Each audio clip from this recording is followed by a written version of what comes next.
Before this video starts, I want to throw up a couple of notifications. First of all, this video will contain jump scares. The purpose of this is not to frighten you, but we'll be discussing horror tropes later on, and I'll be using them as a demonstration. So if you're easily scared or just don't like jump scares, then don't watch this video. And second of all, this video will contain spoilers, as I'll be ruining practically the entire story here. So if you don't like jump scares or you don't like spoilers, then piss off. But if you're over 5 and have a backbone, then I hope you enjoy the video. Anyway, on with the video.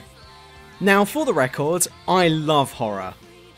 Naturally, I didn't like it as a kid, but I'd say that the turning point for me was when my sister got me to watch the first Scream movie with her, which, at the time, I found to be terrifying as f***, but at the same time, I found the terror to be enjoyable. I guess I'm just fascinated with anything that can have an impact on me quite like that, and I started exploring more horror movies after that. That didn't last long, however, as I quickly came to the realisation that horror movies just doesn't cut it for me. I want something truly terrifying, and thankfully, video games were there to meet the challenge. I count myself as a connoisseur of horror games, and I've played practically every horror game that's worth playing. And since I've gotten into visual novels, I'm always on the lookout for any decent horror novels. Unfortunately, I've only played Doki Doki Literature Club, as you all know, and Saya no Uta, which can be summed up by these two scenes from South Park. Deep down, the world is totally fucked up. And so I pull out my gun! Also, there's always something about how cum holds magical properties. Have any visual novel fans out there noticed that before?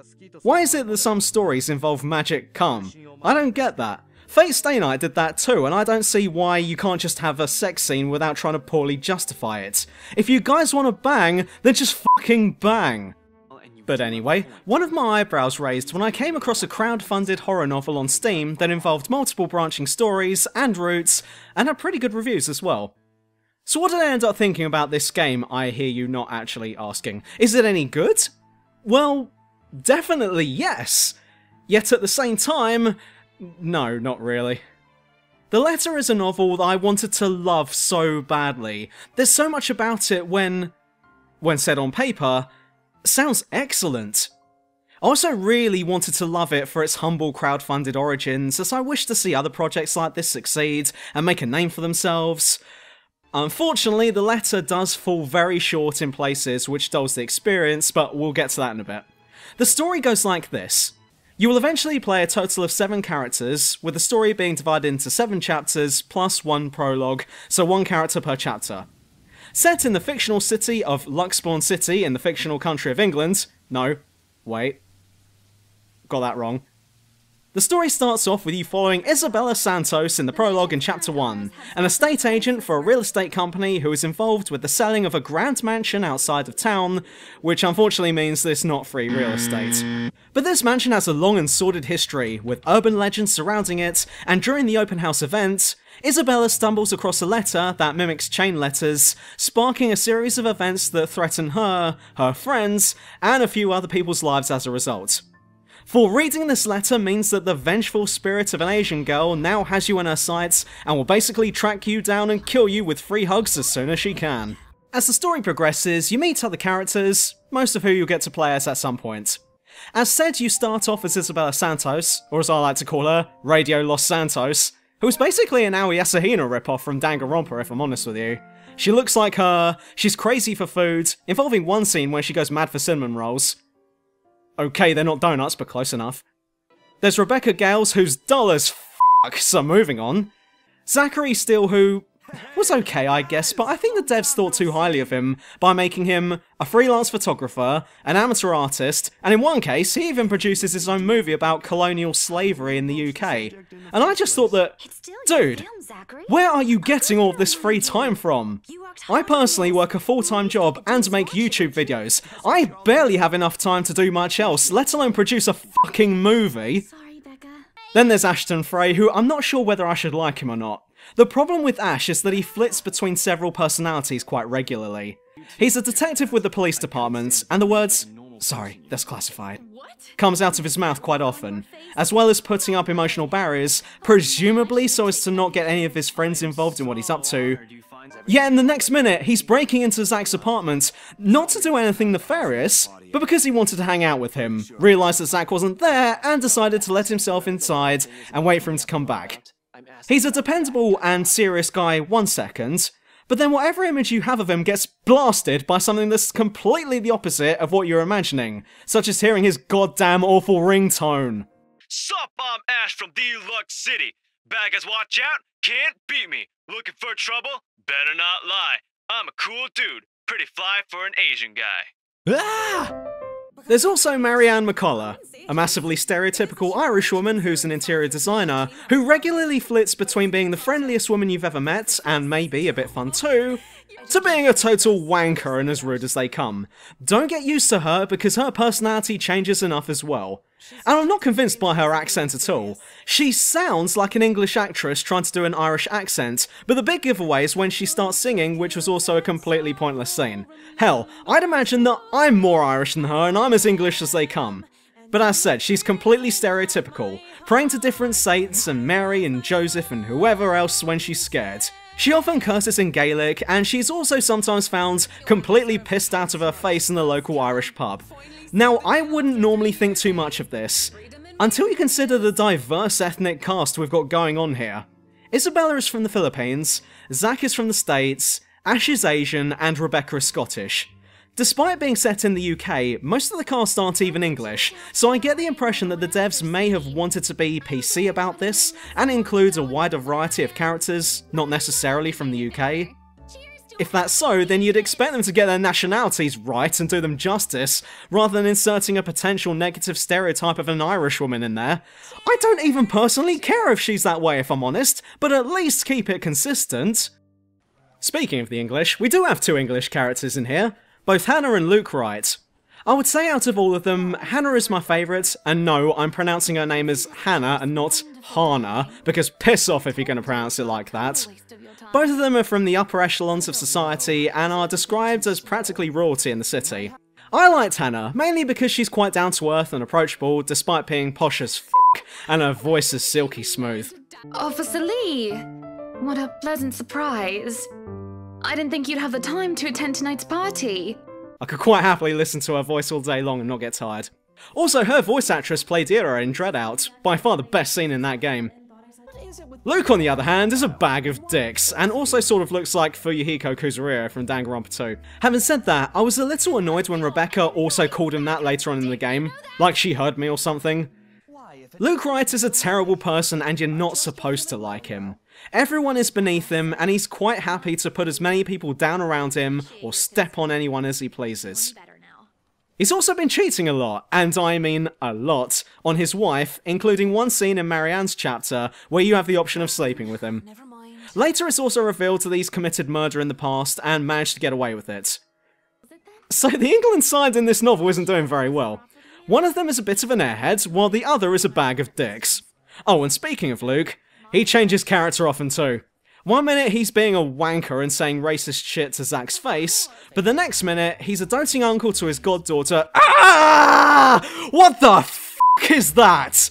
My god, that's terrifying! By far the scariest part of this game are the kids. The novel proceeds as you'd expect.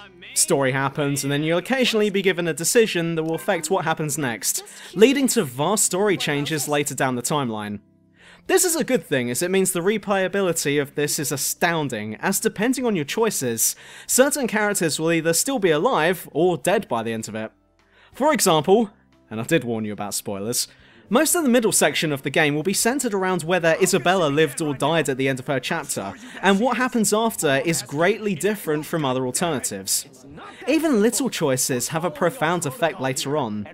And while you can keep track of all of this in the game's flowchart, the problem with all of this is that there doesn't seem to be an option to just jump back to certain sections and remake a decision.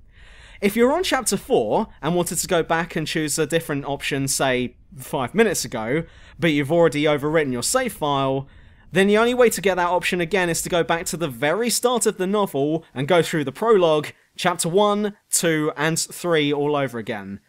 This is a fucking ballsache if you're trying to go for 100% completion, and I've heard people say that you can get 100% in about 40 hours. Yet I'm still here at 45 hours with about half of the novel done, so bollocks to that 40 hours crap.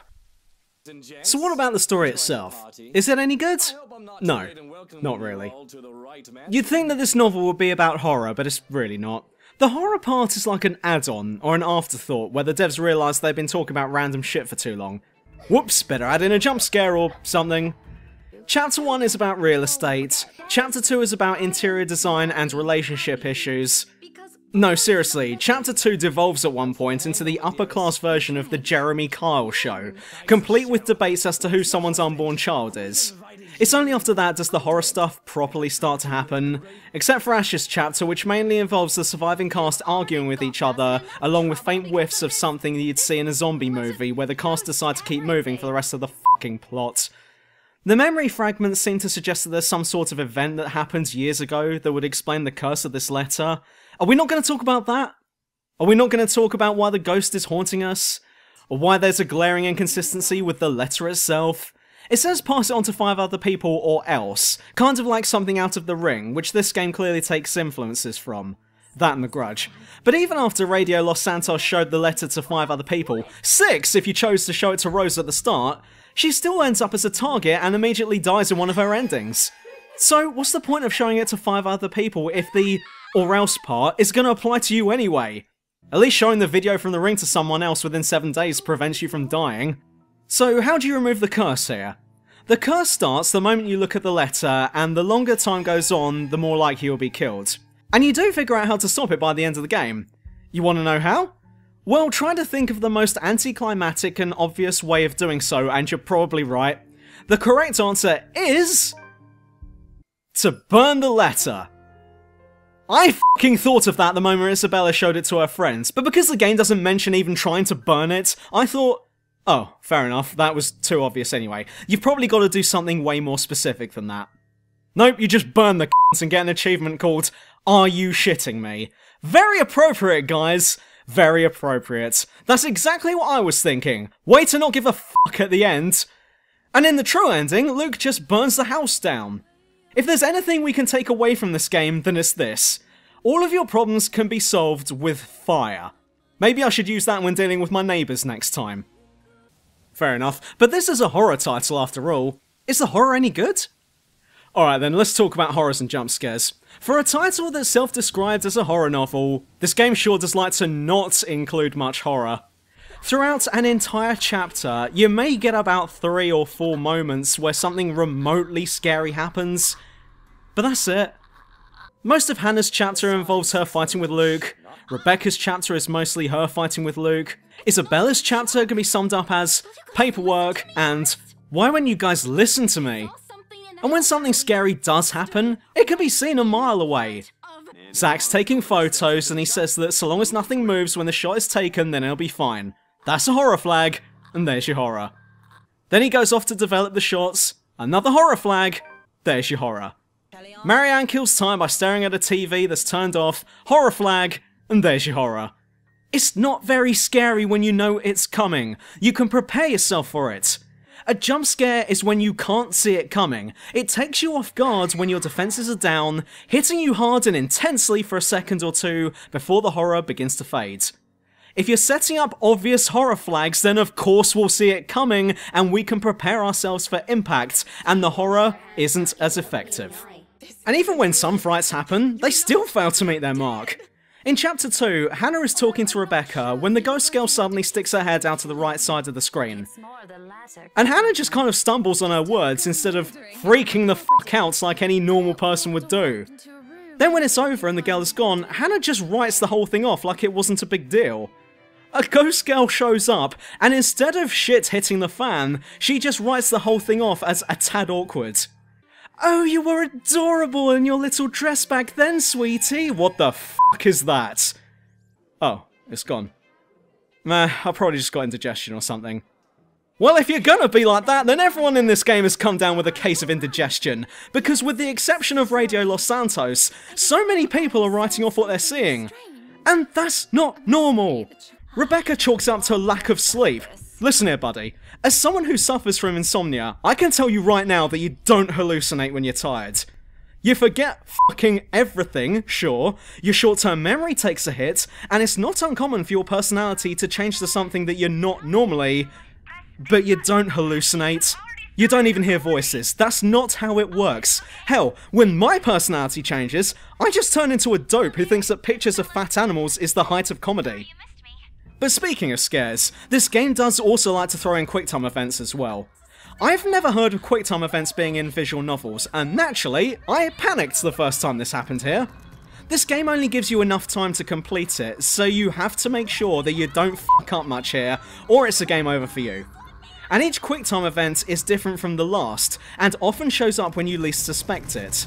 Which is bollocks for the following reasons.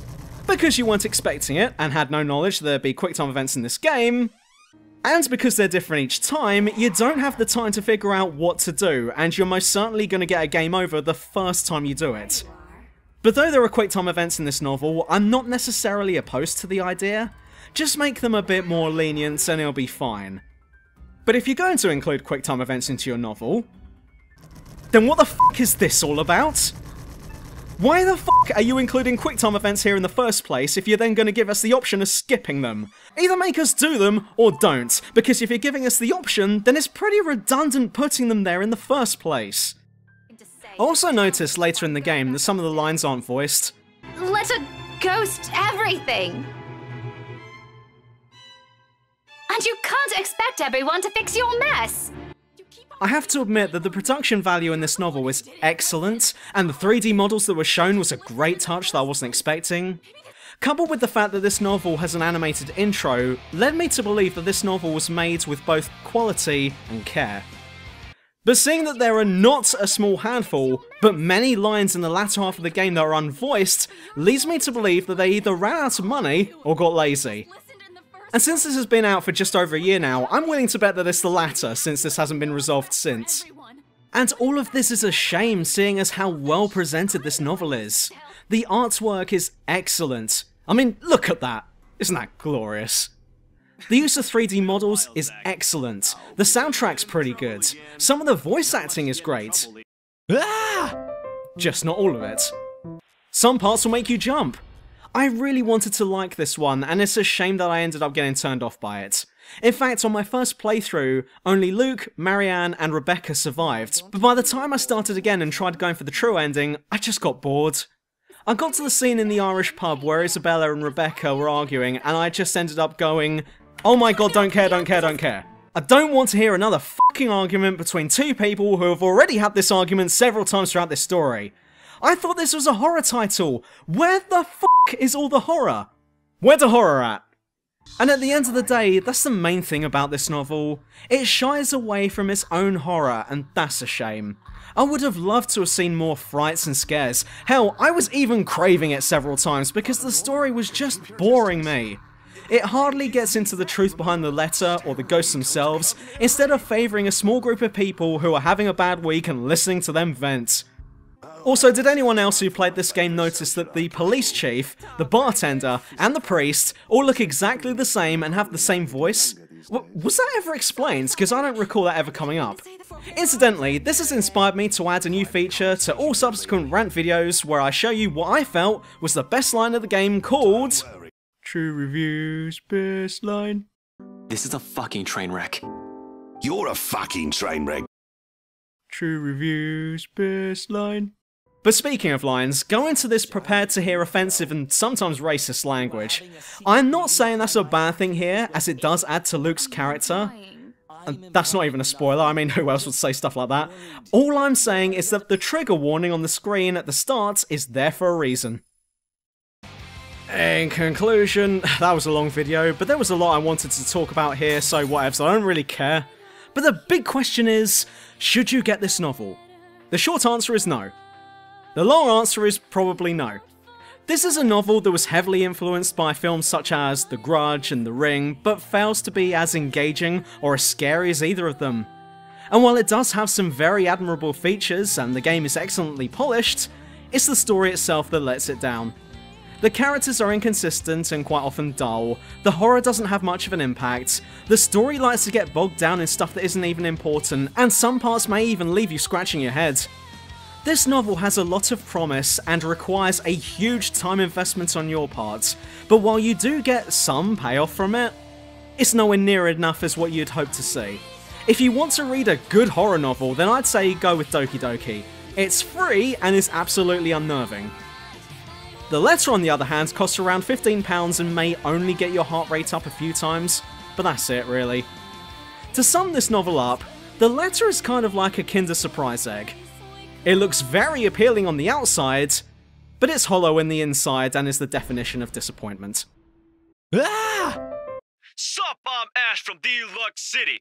Baggers, watch out, can't beat me. Looking for trouble? Better not lie. I'm a cool dude, pretty fly for an Asian guy. Sup, I'm True from Review City. Playing a horror novel? Can't beat it. It's not very scary, I'm not gonna lie. I'm a cool dude. Pretty fly for a British guy.